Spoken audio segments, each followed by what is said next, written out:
Yeah, obviously we're excited. I love to call this March Gladness is upon us, and but yeah, I'm pleased with the way we're trending coming into the tournament and all. Obviously, it's a big challenge. The double bye is a double-edged sword. Again, I think if your goal is to try to win the tournament, you need that double bye. It helps a lot. But at the same time, you're going, I mean, right into the fire. When you get that double bye, you're going to be playing a really good team right off the bat. And so there's no warm up. You know, it's on right from the beginning. So, but again, we're excited about it. I'm proud of this group for finding a way to finish in the top four and getting that double bye. And I think that's in this league with so many great teams. It's a nice accomplishment, and we're looking forward to it. Thanks, Coach. Appreciate it. If you have a question for Coach Moore, please hit the react button and raise your hand. If you need recording privileges, just feel free to reach out. We'll open up questions with Jaden Watson Fisher. Go ahead, Jaden. Yeah, Wes, I actually wanted to ask you about Camille. She had a post on Twitter this weekend about a friendship that she's made with a young fan this year and just how that's really helped her kind of fall in love with basketball again. What's it been like to see not only that, but just the way she's found herself in the sport this year? Yeah, I think it was tough on her at first when you transfer in, you're leaving your teammates and a place that you had been 2 years. And I think it's a big, a tough transition. You come in here and we, you know, uh, just trying to find your way and how you fit in the system on the court, how you fit in the locker room with your teammates. And it took a little while, but I think, as we hit about Christmas time and all, uh, I think she really started feeling comfortable, and she's great with kids. She's really, all our players are really good with fans and kids and things like that. So I appreciate that about each of them.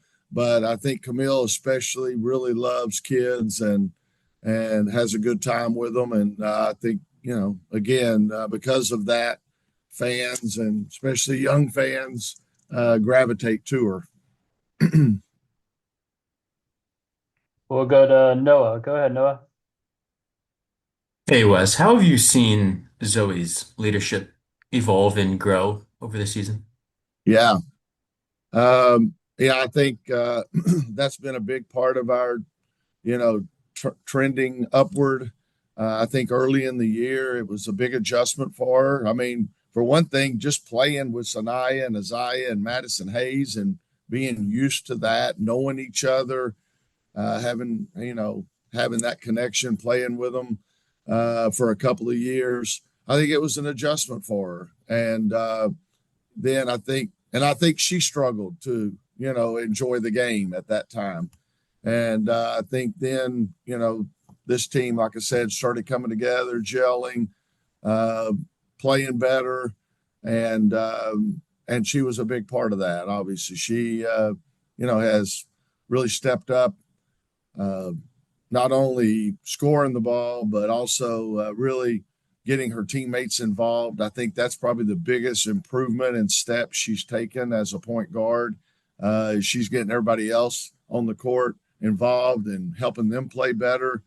And because of that, our team has taken a big jump. So definitely nice to see her having fun, have the whole team enjoying it, and playing well together. Go ahead, Janice. Okay. Hi, Coach Moore. Hey, With with the tournament coming up this week, what do you expect your team, what do you want your team rather to execute consistently, regardless of matchup? well, I think always defending and rebounding, defending with energy, flying around, no plays off, no relaxing. You just can't afford to do it this time of year and against this caliber of opponents. Like I said, whoever we play, it's going to be somebody really, really good, and every possession is critical. And we've had moments this year where we've struggled to stay focused, stay on edge, ready to pounce, as I'd like to say. So I think that's a big part of it. And then I think offensively sharing the ball, we're a lot better when we swing it. We're pretty good in transition, and we've got players that are good off the bounce one-on-one. But you can't fall in love with that and do it every time down. You've got to, reverse the ball, swing the ball, get some movement, make the defense have to go from help to on the ball defending and looking for opportunities to attack that when it happens. And then, as always, rebounding is the most important part of the game. We've got to limit our opponents to one and done, and we need to get some second and third looks ourselves. Especially this time of year, you may have a game where you don't shoot well, but you still have to win if you're going to survive and advance. So, defending, rebounding, those things are things you hopefully can do every day. Go ahead, Rob. Yes, sir. Quigley has sort of improved lately as she's hitting a mark. I thought in Durham, not only she hitting the 3-pointers lately, but I thought in Durham and maybe the weight game, she hit some mid-range drive off when they were closing.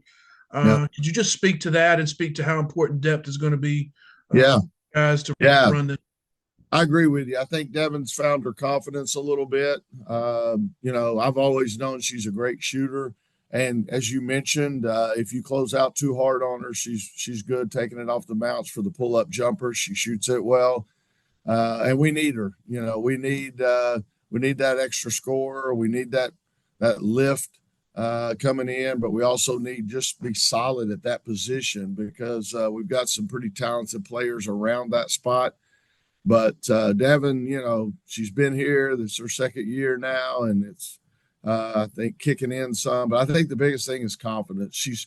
I'm telling you, I see it every day in practice. She shoots the heck out of it, and she hasn't always done that in games for whatever reason, but I think we're seeing that now. And like I said, it's a great time to be able to add that to our offensive arsenal. So, happy for Devin. I think she's enjoying it, and happy for our team because it gives us a big lift.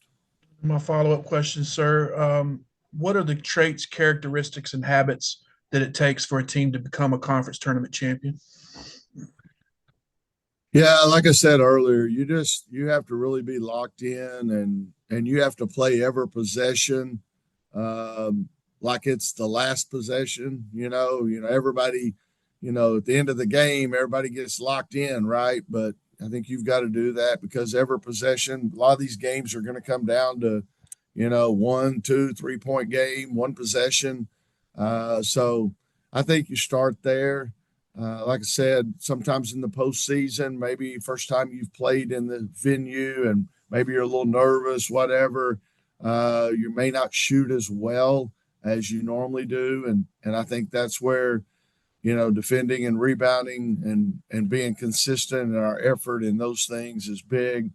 And then, like I said earlier too, I'm repeating a lot of this stuff, but just sharing the basketball, not getting caught up in one-on-one, not having the ball stick in one person's hand too much, but being willing to share it and, get everybody else involved. And I think, again, this team has shown flashes of all those things. But we got to put 40 minutes together for, hopefully 3 days up in a row. So that's a big ask, but I have seen improvement in those areas, and hopefully we take another jump this weekend. Thank you, sir. Thank you. Deborah, go ahead. Hi, Coach. So many people feel that being in Greensboro is a home game for Carolina or State. Everybody knows you have one of the best fan bases in the country. How concerned, well, you're not concerned, but what are your thoughts around how many fans will come on down and make Duluth feel really warm and a wonderful place for ACC women's basketball? Yeah, I think change is always, a little different for everybody. And I do think, the footprint of the ACC has always been in North Carolina. And so it has been not just for us. I mean, you've got a lot of teams that were easy drives and brought fans, but obviously our fans were really good.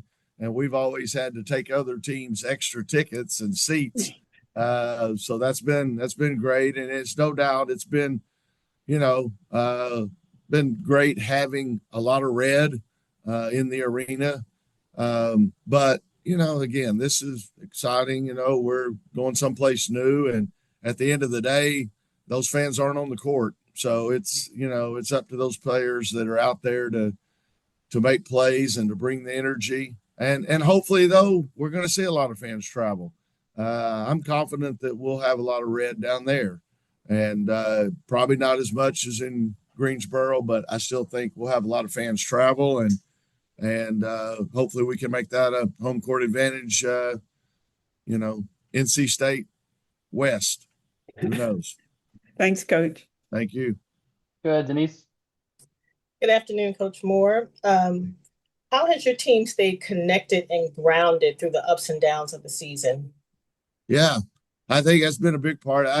You know, I really saw, like I said, the biggest change. I thought we played a really tough non-conference schedule, I think one of the top 2 or 3 in the country, as far as net and a challenge of it. And we lost to some close games. I mean, that's what's still kind of biting us is, you know, you lose in overtime at Oklahoma, you lose in overtime to Louisville, you lose close games to some of these other teams, you know, 1 possession games. And I think because of that, it's hard when winning makes everything better. You know, the plane trip's better, the food's better, the bed you sleep in's better, your teammates better. My breath isn't as bad, maybe, who knows, you know, whatever. Everything's better when you're winning. And so we went through a stretch there. We lost a few games. I struggled with what to do, but when we went to Miami, our first conference, maybe our second conference game, I can't remember which one, but anyway, it was before Christmas. We went to Miami, and we debated whether to go down a day early, extra day early, because we were out of class, and we decided to do it. And I thought that was really good for our team too. We were near a big mall. Okay. So the players hung out together. They went to the mall together. They were able to walk to different places and eat together. And I think that was good bonding time for our team for those couple of days. Plus it was warm in Miami. Okay. That always helps too. And I just think our team kind of united a little bit there. Still ups and downs. We've still had our moments. But I think our team's really come together, and we're in a really good spot right now. You know, they're having, like I said, they're having fun. They're enjoying being around each other. And as I found out on that Final Four run a couple of years ago, when you're having fun and happy, nobody wants it to end. And so hopefully that happens now. Hopefully nobody wants it to end, and we stay around Atlanta for a few days. Thank you. Thank you. Any other questions for Coach Moore? All right, we appreciate it, Coach. All Look right. forward to seeing you in Duluth. Thank you. Go Pack.